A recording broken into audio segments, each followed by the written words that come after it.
In most southeastern states, big game hunting consists of white-tailed deer, eastern wild turkey, black bear, and feral hog. Each one of these big game animals are challenging and exciting to hunt. The successful harvest of one is a proud accomplishment. But hunting any of those is nothing compared to the newest big game animal. For some of the most thrilling and even dangerous hunting, try pursuing a 10-foot reptile with a toothy grin in the dark.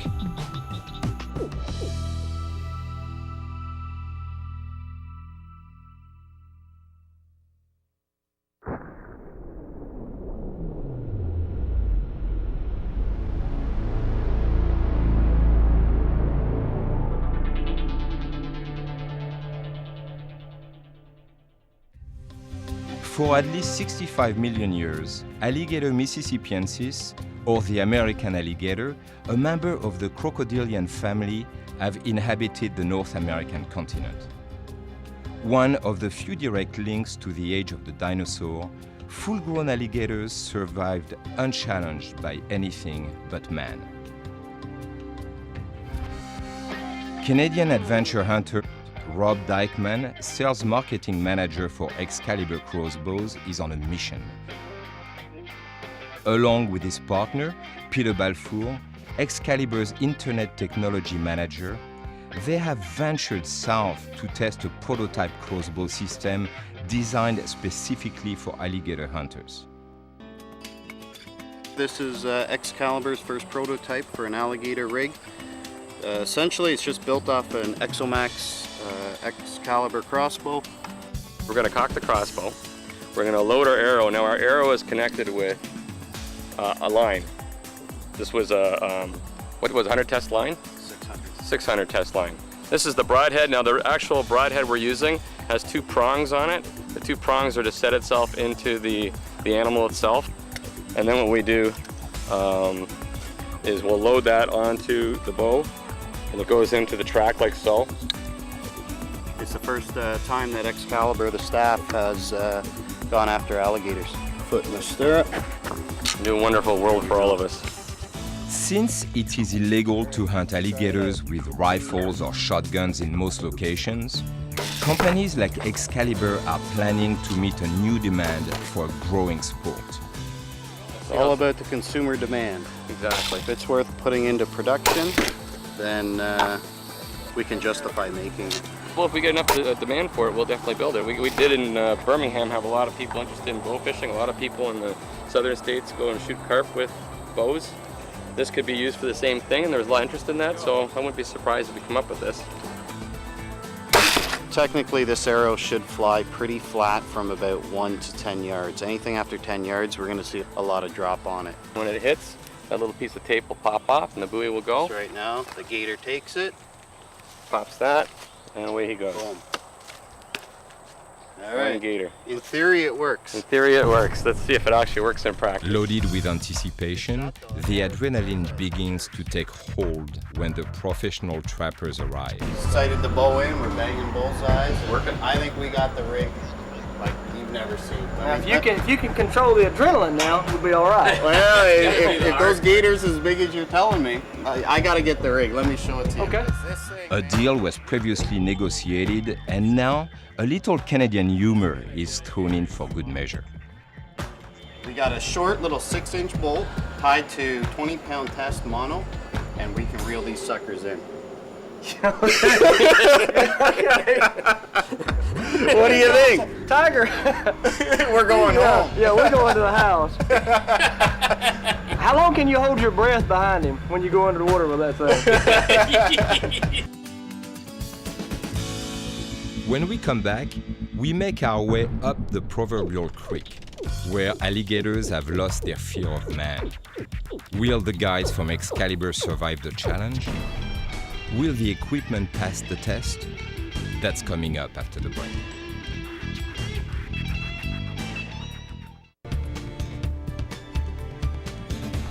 We return to Stalking the Hunter.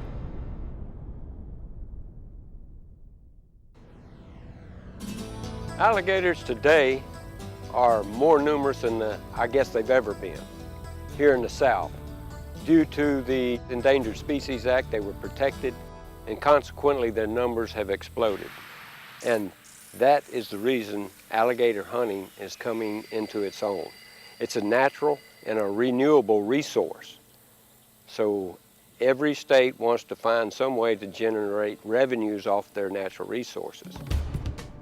What was 50 years ago an alarming decline in alligator populations is now in reverse. Conservation programs have been extremely successful. From Virginia to the Rio Grande, alligators are flourishing. The state of Florida passed a law 2 years ago to where we could guide hunts on nuisance alligators, which opened up a market for us so that we could take guys hunting during the summer months instead of in September and October. The state of Florida has an open public hunt in September and October. Come down and shoot you an alligator and be catching nuisance gators. So these are not canned hunts, these ain't staged hunts. These alligators hadn't been fed up. I mean, it's strictly wild alligators. We hunt from basically pretty close to Lake Seminole all the way up to the Alabama line the other side of Pensacola. But today, we come from Chipley, about 45 miles south of Chipley to Deer Point Lake. We're gonna be up in Bear Creek. We've got a complainant up there that got a house on the creek, and there's some alligators that's been hanging around the back of his house, and they've lost their fear of humans. They're just becoming too dangerous for kids and for livestock and pets, you know, that come down to the water. So we're gonna try to take those out before somebody or somebody's pet gets hurt.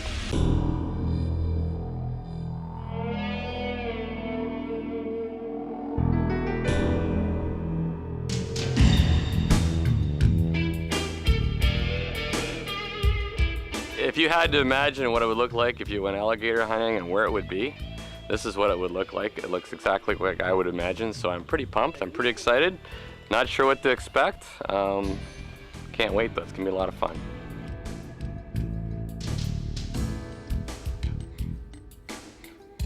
You look out here and we see a bunch of trees and swamp, and it's nothing like we see back in Canada.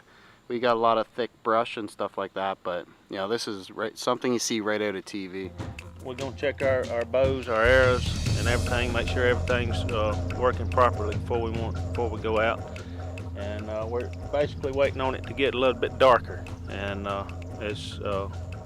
we're not gonna catch any alligators till after it gets dark. We're gonna put in right here and go across and go up the creek 2 or 3 miles to where the call has been placed at. While Tiger prepares the equipment, Tate demonstrates the call that will lure the alligators. Alligators respond to a call usually emitted by juveniles. So the call stimulates the alligators to come and investigate. About 4.5, 5 foot. The mother's coming to protect her young, but the other gators are coming to eat her young. Our first alligator sighting.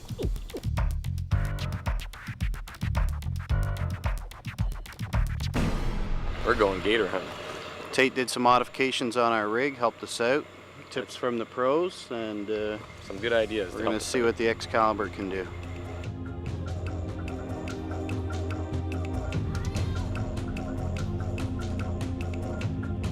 Back home, it's still light out up until about 9:30. Dark finally settles in around 10 o'clock, and here it's coming on 5 to 8 and sun setting, so about 2 more hours of light up in Canada anyways.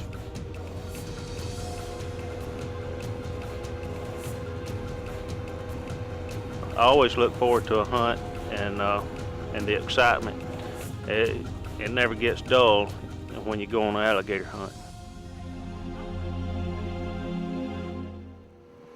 After the break, we discover there are more than a handful of alligators out here.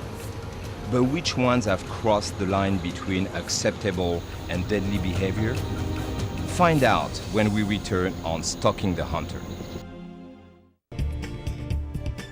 We return to Stalking the Hunter.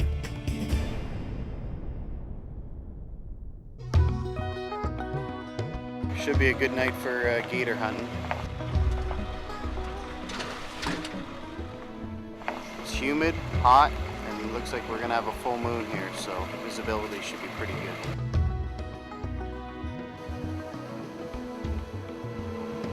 With the wind in our face, the biting insects are left behind, and the oppressive heat and humidity of the Florida summer is tolerable.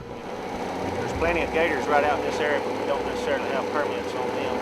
So we got to travel up the creek to get to the guy's house where the alligators have been hanging out. We are searching for alligators that are on the state's hit list, which means the natural behavior of the animal has been altered. They have become too unpredictable, and the threat must be neutralized. Feeding an alligator is one of the biggest problems we have here in the South. And it's one of the reasons we have alligator attacks. And it may not be the person that got attacked that was doing the feeding, but there's been many people before them that have fed this alligator, habituated them to humans, so he's lost his natural fear of humans. Alligators are naturally afraid of humans. They're curious, they'll come check you out, but when they see what you are, they dive under the water and go off. If you feed them, you change their behavior, you train them to come to people for food. So essentially, you become a food item if you feed alligators. That's one of the rules and regulations all over the South. Do not feed alligators. It's against the law. As the hunters approach the area of concern, the tethered arrow is loaded. I done see about 4 over 8. There's another one. There's one right there. What should we expect? Am I prepared for this dinosaur hunt? We've went by about 65 so far, I've counted. Seeing some gators here, we got eyes glowing. It's an adventure. That's a slide that they use to slide down into the water, and a diving board they dive off. And if you'll notice right straight across from it, there's an alligator right over there. There is a flurry of emotion. Anticipation and trepidation manifest in a cold sweat.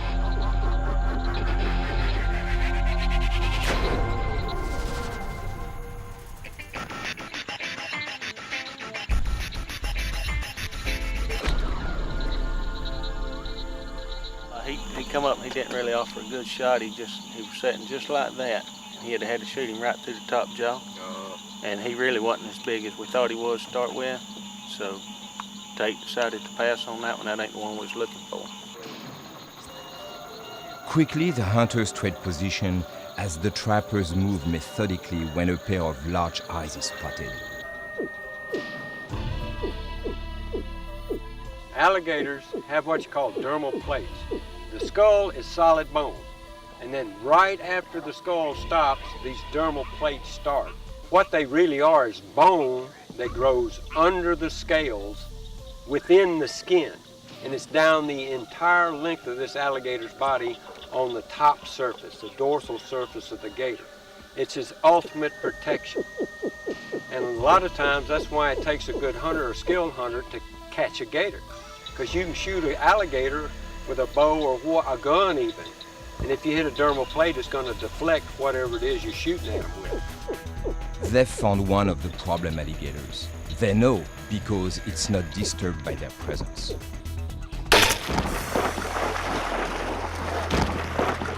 Skipped off. There's a big one, too. Shoot. That neck area, Yeah. you hit him in that back. You can It's very hard to see. Yep. Damn. Right off, buddy. Damn, those are floating in the water. That was a knife. I thought I had him too, you know? Oh, you hit him square up. Just That's what I'm talking about. Shoot, you got to shoot him in that neck area. Yeah. You hit him in that back. You can It was very hard to see. When we return, the hunter and hunted come face to face. Will the equipment stand up to the challenge, or will the alligators win this game? Find out after the break on Stalking the Hunter. We return to Stalking the Hunter.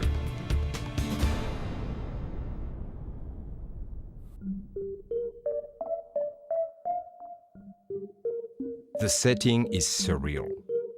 The hunters appear on the scene like aliens from a distant planet. Men in darkness, in the swamp, wielding a primitive weapon built with space-age technology.